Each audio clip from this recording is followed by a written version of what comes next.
The creator is finally here, and so are the first reactions. Are critics and fans stoked? Or is this yet another sci-fi flop that's destined to be forgotten and float around with the rest of the space junk? Much like with his debut film Monsters, director Gareth Edwards managed to stretch a meager budget to tell a truly epic sci-fi tale with The Creator. His first film since 2016's Rogue One, a Star Wars story, this futuristic action thriller is set during a war between humans and AI. It tells the story of Joshua, an ex-Special Forces agent who's tasked with entering enemy territory to kill the Creator, the person responsible for giving rise to AI, who has now created a weapon capable of wiping out the human race entirely. Once Joshua tracks down the weapon, however, he's surprised to learn that this all-powerful weapon is an AI-powered child. She looks like a little girl now, but she's growing. Whoever has that kid wins the war.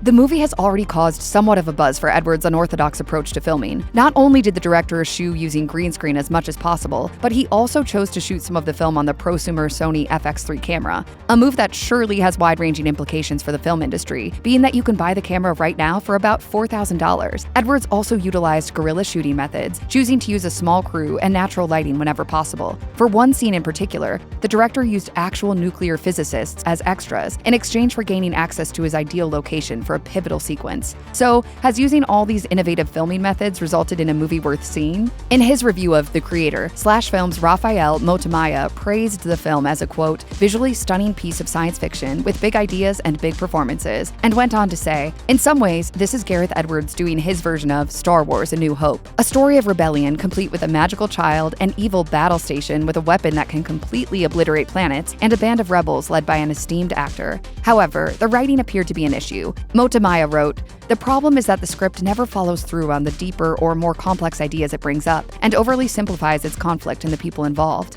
Meanwhile, Slash Film's Bill Bria tweeted, "The Creator is a lot of movie, which is why it works so much better the second time around. Lots of fascinating layers to this film, and not the simplistic narrative it appears to be at first." At the time of this video, The Creator had a respectable 75% score on Rotten Tomatoes. However, among the critics who were less than impressed by Gareth Edwards' sci-fi adventure, there was a recurring sentiment that echoed that of Rafael Motamaya, that the film looks incredible, but the writing suffers. A critic for Inverse wrote, "The Creator is a visually stunning but emotionally hollow effort by the Rogue One director that mistakes its inspired vision of a new sci-fi world for greatness. It's clear that, in its bid to become the first original sci-fi movie in years, The Creator is just a half-baked pastiche of much better sci-fi before it, and with a much more confused message than it obviously intended." IGN had a similar take, emphasizing its visual strengths while criticizing the overall narrative. They wrote, "As pure spectacle, The Creator is often jaw-dropping in its imagery, its relatively frugal special effects, and the detailed depth of its futuristic design. It's shakier as drama and sci-fi, and in its sentimental depiction of synthetic humans just trying to live their synthetic lives, a bit out of step with the anxieties of our increasingly AI-dominated age."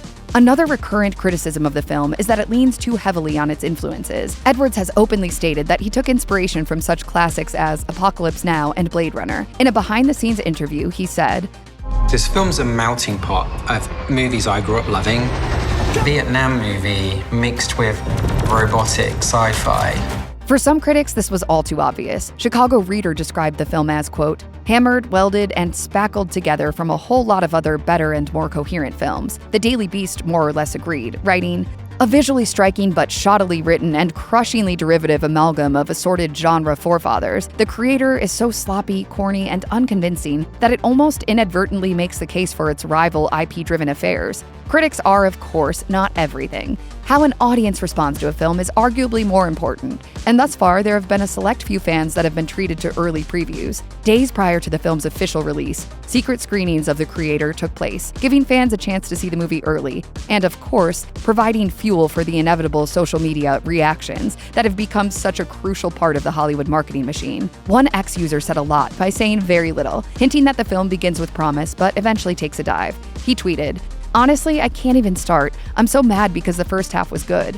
And while there's plenty of positivity for Gareth Edwards' film on social media, digging a little deeper reveals an audience split between either feeling let down or giving The Creator the highest praise possible. For instance, another tweeted, If you want more original action sci-fi films instead of endless, uninspired remakes and sequels, I'm begging you, go see The Creator in theaters. A delicious and gorgeous action flick exactly like the kind of films I want to make. Absolutely the best sci-fi movie of the year. At this stage, it remains to be seen whether The Creator can become a rare big-budget original sci-fi hit at the box office. We won't know for sure until it hits theaters on September 29th, 2023.